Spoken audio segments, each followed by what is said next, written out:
کہ نبی صلی اللہ علیہ وآلہ وسلم کی پیدائش کا جو مہینہ، سال اور دن کون سا ہے؟ دیکھیں، عیسوی اعتبار سے جو اس وقت چل رہا ہے، جسے اے ڈی بھی ہم کہتے ہیں، اینو ڈومینی، ایئر آف دا لارڈ، یعنی حضرت عیسیٰ علیہ السلام کی پیدائش کا سال،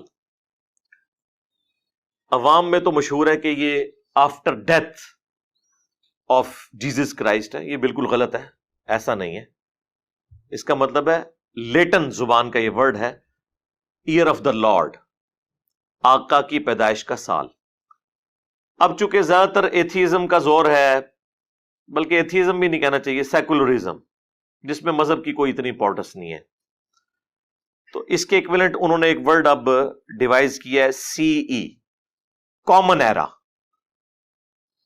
اور B E C, before common era, یہ کامن ایرا بھی ہم بول دیتے ہیں اردو میں۔ ویسے جو شروع سے چل رہا تھا وہ اے ڈی اور بی سی تھا، بیفور کرائسٹ، اور اے ڈی اینو ڈومینی، یعنی جس سال حضرت عیسیٰ پیدا ہوئے۔ تو ہمیں یہ فخریہ طور پر اے ڈی لفظ کو یوز کرنا چاہیے، اس کا تعلق ایک پیغمبر کے ساتھ ہے۔ اس اعتبار سے نبی علیہ السلام کی جو پیدائش کا سال ہے وہ 571 ہے، جو آج 2 اکتوبر 2022 ہے۔ تو یہ جو ہمارا سن عیسوی چل رہا ہے، اس میں نبی علیہ السلام کی پیدائش کا سال 571 اے ڈی ہے، بمطابق 22 اپریل، جو کیلکولیشن سے پتا چلتا ہے۔ اور آپ کی ڈیتھ کا جو ایئر ہے وہ 632 ہے، 8 جون 632 عیسوی۔ عرب کے اندر اس وقت سال نہیں چلتے تھے، بلکہ بڑے بڑے ایونٹس کے ذریعے سالوں کو یاد رکھا جاتا تھا۔ نبی علیہ السلام کی پیدائش جس سال ہوئی، اس سال بہت بڑا ایونٹ ہوا، عام الفیل والا واقعہ، جو قرآن میں بھی اللہ تعالیٰ نے رپورٹ کیا۔ ابراہ کا لشکر اللہ تعالیٰ نے برباد کر دیا تھا، جو خانہ کعبہ کے اوپر چڑھائی کے لیے آیا تھا۔ نبی علیہ السلام اس سال پیدا ہوئے۔ تو عرب کے لوگ کسی کی پیدائش کو یاد رکھنے کے لیے کوئی بڑا ایونٹ یاد رکھتے تھے، اور پھر وہ کہتے تھے کہ فلاں شخص اس سال پیدا ہوا، یا اس سے اتنے سال پہلے پیدا ہوا، یا اس سے اتنے سال بعد پیدا ہوا۔ جس طرح ہمارے پاکستان میں بھی میں سمجھتا ہوں 2005 کا جو زلزلہ ہے وہ ایک بہت بڑا بینچ مارک ہے، اس ایونٹ کے اعتبار سے لوگ بات کرتے ہیں۔ ہمارے جیلم شہر میں 1992 میں بہت بڑا سیلاب آیا تھا۔ اب کئی ایسے بچے ہیں جن کی مائیں جب ان کا تعارف کرواتی ہیں تو کہتی ہیں سیلاب والے سال پیدا ہوا، ایسی ظاہر ہے وہ بہت بڑا ایونٹ تھا جیلم کے لیے۔ ایون آج بھی میں آپ کو بتا رہا ہوں کہ یہ حوالے استعمال ہوتے ہیں۔ تو جامعہ ترمذی کے اندر حدیث موجود ہے، دلائل النبوہ کے اندر موجود ہے کہ نبی علیہ السلام عام الفیل والے سال، جس سال ابراہ کے لشکر کو، ہاتھیوں والے لشکر کو اللہ تعالیٰ نے معجزانہ طور پر تباہ و برباد کیا، اور بیسیکلی یہ اللہ تعالیٰ نے اس سال کو یادگار بنائے اس لیے تھا کہ اس سال نبی علیہ السلام کی پیدائش ہونی تھی۔ ایک بہت بڑا واقعہ تھا، انسانی ہسٹری کا سب سے بڑا واقعہ رسول اللہ کا دنیا میں تشریف لانا ہے صلی اللہ علیہ وآلہ وسلم۔ تو آپ صلی اللہ علیہ وآلہ وسلم اس سال پیدا ہوئے۔ اب آپ کی پیدائش کا جو دن ہے اس کے اوپر تو کنسنسس ہے کہ وہ منڈے کا دن ہے۔ وہ صحیح مسلم کے اندر حدیث موجود ہے، نبی علیہ السلام منڈے کا روزہ رکھتے تھے۔ پوچھا گیا آپ روزہ کیوں رکھتے ہیں؟ صحیح مسلم میں 2750 نمبر حدیث ہے، کنٹینیوس نمبرنگ میں۔ تو آپ علیہ السلام نے فرمایا فیہ ولدت وفیہ انزل علیہ، اس دن میں پیدا ہوا اور اس دن مجھ پر پہلی وحی نازل ہوئی۔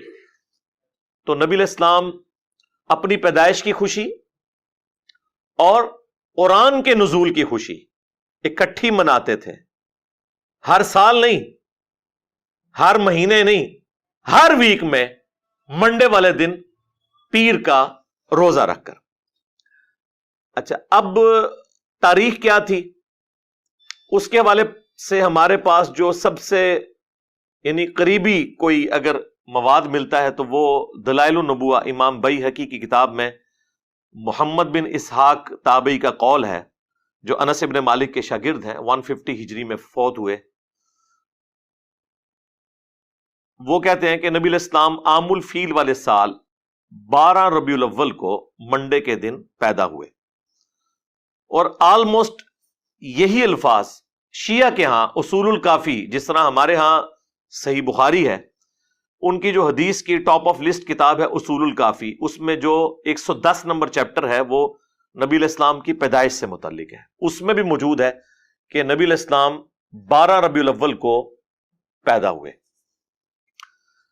لہذا منڈے کا دن 12 ربیع الاول کی تاریخ یہ اہل سنت اور اہل تشیع کے ہاں کتابوں کی حد تک تو ایگریڈ اپان ہے۔ پریکٹیکلی شیعہ جو ہے وہ 17 ربیع الاول کو منا رہے ہیں، اہل سنت میں جو بریلوی مکتب ہے وہ 12 ربیع الاول کو ایمفیسائز کرتا ہے، جبکہ اہل حدیث اور دیوبند 9 ربیع الاول کی بات کرتے ہیں۔ اپنے اپنے طریقے سے سارے منا ہی رہے ہوتے ہیں، کوئی اسے امام الانبیاء کانفرنس کہہ کے مناتا ہے، کوئی سیرت النبی کانفرنس کے ذریعے، کوئی میلاد مصطفیٰ کانفرنس کے ذریعے صلی اللہ علیہ وآلہ وسلم۔ بہرحال اس کے اوپر اتنا تو کنسنسس ہو چکا ہے کہ ربیع الاول کے مہینے میں ہمیں نبی علیہ السلام کی سیرت کو، آپ کے کردار کو، آپ کے معجزات کو، آپ کے دنیا میں آنے کے مقصد کو ڈسکس کرنا ہے۔ جمعے کے خطبوں کے اندر تمام مکاتب فکر کے لوگ ڈسکس کرتے ہیں، اور اس پہ اجماع ہو چکا ہے۔ تو اجماع خود بہت بڑی دلیل ہے۔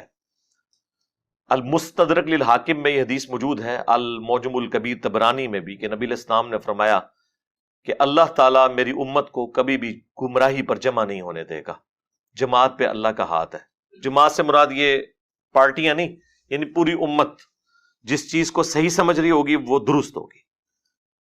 اس حد تک تو امت صحیح سمجھتی ہے کہ محرم میں اہل البیت کا ذکر ہو،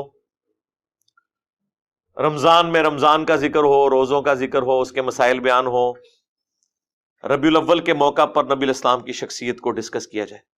باقی یہ جو کچھ اپنے اپنے انداز میں جو میلاد منایا جا رہا ہے دنیا کے مختلف کونوں کے اندر، جھنڈیوں کی شکل میں، جلوسوں کی شکل میں، خانہ کعبہ شریف، روزہ شریف کے ماڈل بنا کے، اب تو اس لیول تک لوگ چلے گئے کہ ان ماڈلز کے سامنے کھڑے ہو کے دعائیں بھی کر رہے ہوتے ہیں، اور ان کے اپنے علماء چیخ رہے ہوتے ہیں کہ یہ کیا حرکت کر رہے ہو، لیکن ان کی بات کوئی ماننے کے لیے تیار ہی نہیں ہوتا۔ زیادہ زور اس لیے نہیں لگاتے کہ انہیں خطرہ ہے کہ وہ ہم پہ ہی نہ فتویٰ لگا دیں کہ یہ بھی کہیں انجینئر کو تو نہیں سنتا، تو اس لیے پھر وہ ایک خاص لمٹ کو کراس نہیں کرتے۔ یہی ہوتا ہے جب آپ سنت کے راستے کو چھوڑتے ہیں تو پھر ایک ایکسٹریم لیول تک چیزیں چلی جاتی ہیں جو آپ کے قابو نہیں آتی۔ ہاں، جہاں تک اللہ کو منظور ہوتا ہے وہاں تک اللہ تعالیٰ کی غیبی تائید ہوتی ہے۔